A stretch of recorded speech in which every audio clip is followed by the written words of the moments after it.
Từ giữa thế kỷ 16, các nước châu Âu bắt đầu hình thành chủ nghĩa tư bản. Để tìm kiếm tài nguyên và lợi nhuận, họ tìm cách bành trướng lãnh thổ, đem quân xâm chiếm, biến các nước châu Á và châu Phi trở thành thuộc địa của mình.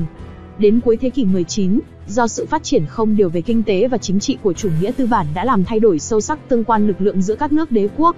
Bên cạnh các đế quốc già như Anh Pháp với hệ thống thuộc địa rộng lớn, là các đế quốc trẻ Mỹ Đức Nhật Bản đang vươn lên mạnh mẽ về kinh tế, nhưng lại có quá ít thuộc địa.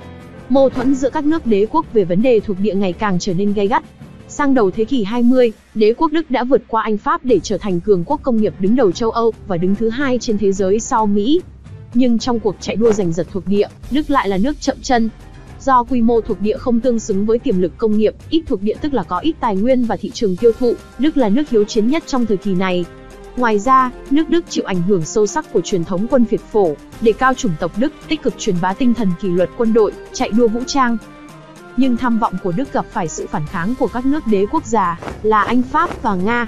Các đế quốc già này về cơ bản đã chiếm lĩnh gần hết những thuộc địa bao la khắp thế giới, và muốn duy trì quyền thống trị của mình, không muốn chia phần cho những thế lực mới nổi. Do có cùng mục tiêu tranh giành thuộc địa với Anh Pháp, nước Đức đã cùng Áo Hung, Italia thành lập phe liên minh vào năm 1882 để chuẩn bị chiến tranh chia lại thế giới. Đứng trước tình hình đó, Anh Pháp Nga tuy có tranh chấp về thuộc địa, nhưng buộc phải nhân nhượng lẫn nhau, ký những bản hiệp ước tay đôi hình thành phe hiệp ước. Từ đấy, ở châu Âu đã hình thành hai khối quân sự đối đầu nhau, hai bên ra sức chạy đua vũ trang. Một cuộc chiến tranh đế quốc nhằm phân chia lại thuộc địa trên thế giới là không thể tránh khỏi. Ở châu Á, Nhật Bản sau chiến tranh Nga-Nhật trở thành một cường quốc mới, có tham vọng xâm chiếm cả Trung Quốc và gây ảnh hưởng ở Đông Nam Á. Sau khi ký kết hiệp ước Anh-Nhật 1902, Nhật Bản chĩa súng vào Đức và Áo Hung. Để chuẩn bị cho cuộc chiến, Pháp ra sức vơ vét, khai thác tài nguyên thiên nhiên và nhân lực của Đông Dương để phục vụ cho chiến tranh. Người dân Việt Nam bị buộc phải chịu thêm nhiều sưu cao thuế nặng để tài trợ chiến tranh cho Pháp. Hàng chục vạn binh lính và lao công người Việt bị cưỡng chế kéo khỏi những làng mạc và bị đưa sang châu Âu chiến đấu, làm bia đỡ đạn cho quân Pháp. Họ bị chính quyền Đông Dương cưỡng ép nhập ngũ, và hàng chục ngàn đã tử trận trong những trận chiến đẫm máu.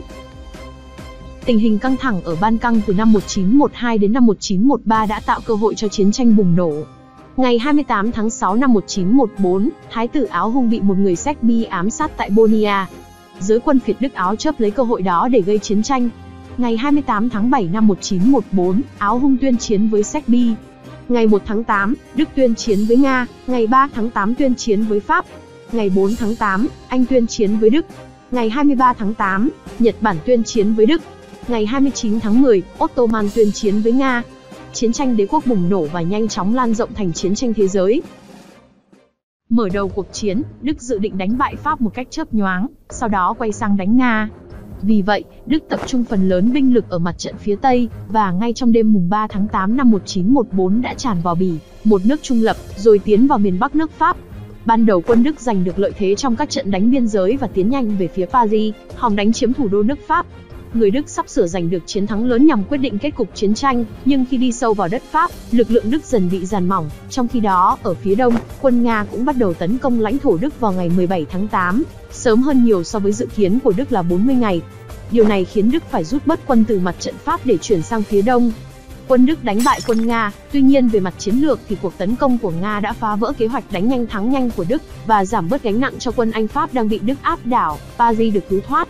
Thế rồi, trong trận chiến sông Marne vào tháng 9 năm 1914, quân Đức bất phân thắng bại với liên quân Anh Pháp. Đức phải lui binh về cố thủ, quân Pháp quá kiệt quệ nên không thể truy kích, cả hai đoàn quân không bên nào có thể giành được lợi thế.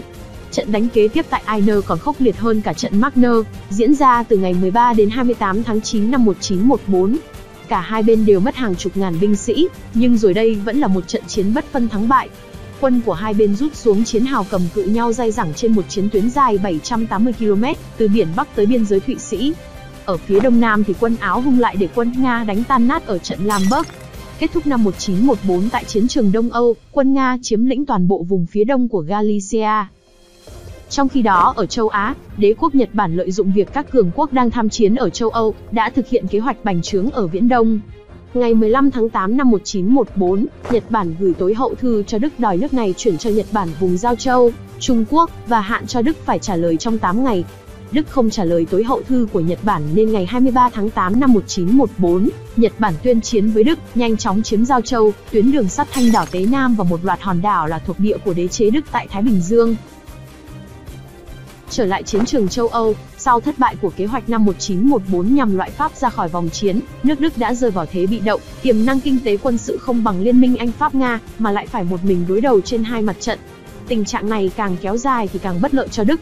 Để thoát khỏi thế gọng kìm, năm 1915, nước Đức quyết định tập trung lực lượng tấn công để loại Nga ra khỏi vòng chiến, xóa bỏ mặt trận phía đông. Quân Đức trên mặt trận phía Tây chủ động chuyển sang phòng ngự trước liên quân Anh-Pháp, để dồn binh lực sang mặt trận phía đông, đánh đòn tiêu diệt đối với quân đội Nga. Liên quân Đức Áo Hung tấn công như vũ bão, quân Nga thua lớn, mất khoảng 350.000 binh sĩ và phải rút lui trên toàn chiến tuyến. Tuy thắng lợi, chiếm được một vùng rộng lớn đất đai của đế quốc Nga nhưng Đức cũng bị tổn thất nhiều và vẫn không thể đạt mục tiêu cuối cùng là buộc Nga ra khỏi chiến tranh. Nga Hoàng Nikolai II vẫn quyết tâm theo đuổi chiến đấu, và đến cuối năm 1915 thì binh lực của nước Đức ở phía đông cũng đã cạn, không thể tấn công thêm nữa. Mặt trận phía đông đến cuối năm 1915 lại đi vào chiến tranh chiến hào. Tại các mặt trận phía Nam châu Âu, ngày 23 tháng 5 năm 1915, Ý rời bỏ khối liên minh, gia nhập phe hiệp ước để chống Áo. 14 tháng 10 năm 1915, Bulgaria tham gia vào phe Đức Áo Hung để chống Serbia. Từ tháng 2 năm 1915 đến tận tháng 1 năm 1916, Liên quân Anh-Pháp mở chiến dịch hải quân đổ bộ lên bờ biển và thủ đô Istanbul để buộc đế quốc Ottoman ra khỏi chiến tranh, nhưng Ottoman vẫn đứng vững và giáng trả hiệu quả. Trong năm thứ hai của cuộc chiến tranh, 1915, cả hai phe đều đưa ra những phương tiện chiến tranh mới như xe tăng, sử dụng máy bay để trinh sát và ném bom, thậm chí dùng cả hơi độc. Vì thế, hai bên đều bị thiệt hại khá nặng nề, nền kinh tế bị ảnh hưởng nghiêm trọng.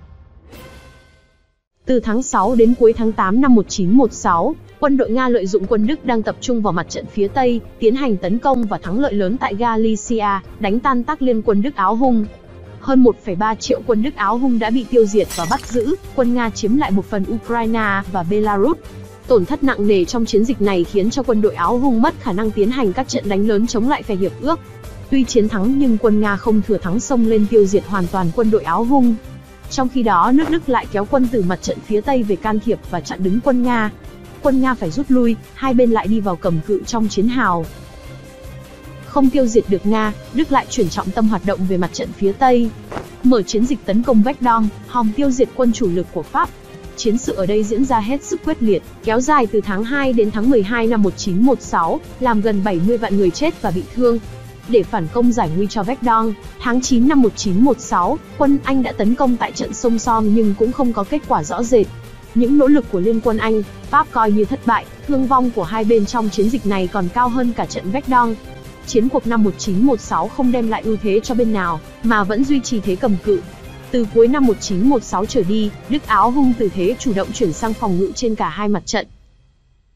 Nền kinh tế Nga không chịu nổi sức nặng chiến tranh, dân chúng khốn cùng, thất nghiệp, chết đói, lại cùng những thất bại nặng nề trước quân Đức trên mặt trận. Tất cả những điều này gây bất mãn cao độ trong nhân dân và quân đội.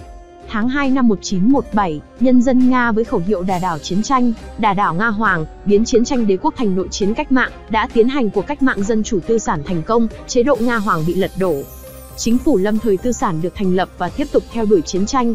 Lúc này, Đức muốn cắt đứt đường tiếp tế trên biển của phe hiệp ước, liền sử dụng phương tiện chiến tranh mới là tàu ngầm. Cuộc chiến tranh tàu ngầm gây cho Hải quân Anh rất nhiều thiệt hại, do không có cách nào chống lại loại vũ khí mới này. Mọi tàu của mọi quốc tịch chuyên chở tiếp tế cho Anh đều là mục tiêu của tàu ngầm Đức, kinh tế Anh bị bóp nghẹt, nạn đói bắt đầu hoành hành, nước Anh đứng trước nguy cơ bại trận.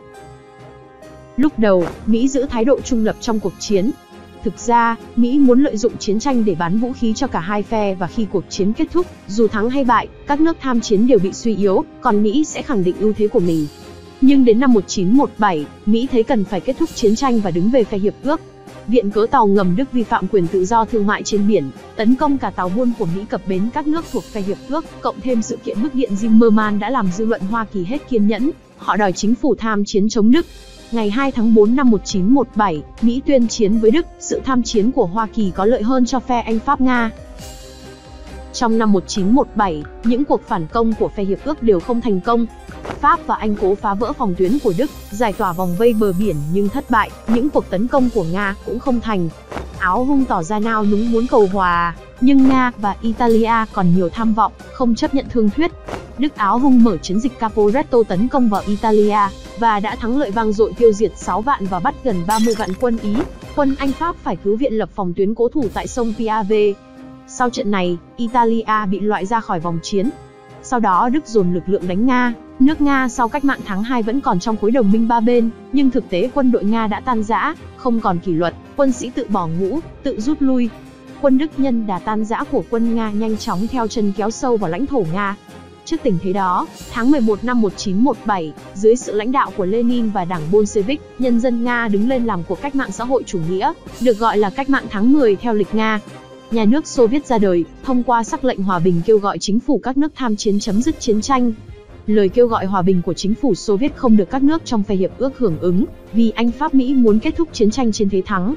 Trước tình thế đó, để bảo vệ chính quyền non trẻ, nhà nước Xô Viết buộc phải ký riêng với Đức Hòa ước Brest-Litovsk ngày 3 tháng 3 năm 1918, nước Nga rút ra khỏi cuộc chiến tranh.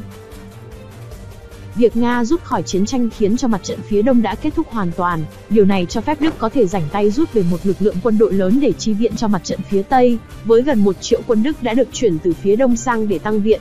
Đầu năm 1918, lợi dụng khi quân Mỹ chưa sang đến châu Âu, quân Đức mở liên tiếp 4 đợt tấn công với quy mô lớn trên mặt trận Pháp. Một lần nữa, chính phủ Pháp chuẩn bị rời khỏi Paris. Tháng 7 năm 1918, 65 vạn quân Mỹ đổ bộ vào châu Âu cùng nhiều vũ khí đạn dược. Mỹ trực tiếp tham chiến khi cả hai phe đã bị thiệt hại quá nhiều, hết sức mỏi mệt, nên trở thành nước đứng đầu phe hiệp ước thay Anh. Nhờ đó, quân Pháp và Anh quay lại phản công mạnh mẽ quân Đức trên tất cả các mặt trận. Ngày 18 tháng 7 năm 1918, quân Pháp với 600 xe tăng phá vỡ phòng tuyến sông Marne của Đức, bắt 3 vạn tù binh. Ngày 8 tháng 8, Liên quân Anh Pháp với 400 xe tăng đã đập tan phòng tuyến sông Seine, tiêu diệt 16 sư đoàn quân Đức. Ngày 12 tháng 9, Liên quân Pháp Mỹ đánh Saint-Mihiel, một phòng tuyến quan trọng của Đức. Từ cuối tháng 9 năm 1918, quân Đức liên tiếp thất bại, phải bỏ chạy khỏi lãnh thổ Pháp và Bỉ. Các nước đồng minh của Đức là Bulgaria, Thổ Nhĩ Kỳ, Áo Hung cũng bị tấn công liên tiếp, buộc phải đầu hàng. Trước nguy cơ thất bại, chính phủ mới được thành lập ở Đức vào ngày 3 tháng 10 năm 1918, đề nghị thương lượng với Mỹ, nhưng không được chấp nhận, vì Mỹ muốn đánh đến cùng để buộc Đức phải đầu hàng không điều kiện. Trong tình hình ấy, ngày 9 tháng 11 năm 1918, cách mạng bùng nổ ở Đức. Hoàng đế Wilhelm II phải chạy sang Hà Lan. Ngày 11 tháng 11 năm 1918, Đức phải ký hiệp định đầu hàng không điều kiện. Chiến tranh kết thúc với sự thất bại hoàn toàn của phe liên minh. Chiến tranh thế giới thứ nhất đã gây ra những thảm họa hết sức nặng nề đối với nhân loại, khoảng 1,5 tỷ người bị lôi cuốn vào vòng khói lửa, 10 triệu người chết, trên 20 triệu người bị thương, nền kinh tế châu Âu kiệt quệ. Nhiều thành phố, làng mạc, đường xá, cầu cống, nhà máy bị phá hủy. Chi phí cho chiến tranh lên tới 85 tỷ đô la, các nước châu Âu đều trở thành con nợ của Mỹ. Riêng nước Mỹ được hưởng lợi trong chiến tranh nhờ bán vũ khí và không bị bom đạn tàn phá, thu nhập quốc dân tăng gấp đôi, vốn đầu tư ra nước ngoài tăng 4 lần. Nhật Bản chiếm lại một số đảo của Đức, nâng cao vị thế ở khu vực Đông Á và Thái Bình Dương. Chiến tranh gây ra sự thay đổi rất lớn trong bản đồ chính trị châu Âu. Cuộc chiến dẫn đến sự sụp đổ của 4 đế quốc Nga, Đức, Áo Hung, Ottoman, với các triều đình quân chủ hàng trăm năm bị suy đổ. Trong đó hai cường quốc Áo Hung và Ottoman bị tan rã và mất hẳn vai trò cường quốc. Rất nhiều các nước nhỏ xuất hiện từ sự phân rã của các đế quốc. Trong quá trình chiến tranh, thắng lợi của cách mạng tháng 10 Nga và việc thành lập nhà nước Xô Viết đánh dấu bước chuyển lớn trong cục diện chính trị thế giới. Lập trường ủng hộ chủ nghĩa xã hội, chống chủ nghĩa thực dân và chủ nghĩa tư bản của Liên Xô khiến cho các nước phương Tây vô cùng lo sợ, đề phòng, làm nảy sinh những mối nghi ngờ lẫn nhau giữa các nước này và Liên Xô trong suốt cả thế kỷ 20. Mặt khác, sự căm phẫn do bị thua trận, bối cảnh kinh tế xã hội bất ổn như tại Ý và Đức mở màn cho thế lực phát xít lên ngôi. Như vậy, châu Âu sau cuộc chiến đã có sự chia rẽ rõ rệt về mặt chính trị giữa các nước đi theo chủ nghĩa cộng sản, chủ nghĩa phát xít và tư bản phương Tây, tạo bệ phóng cho một cuộc thế chiến mới.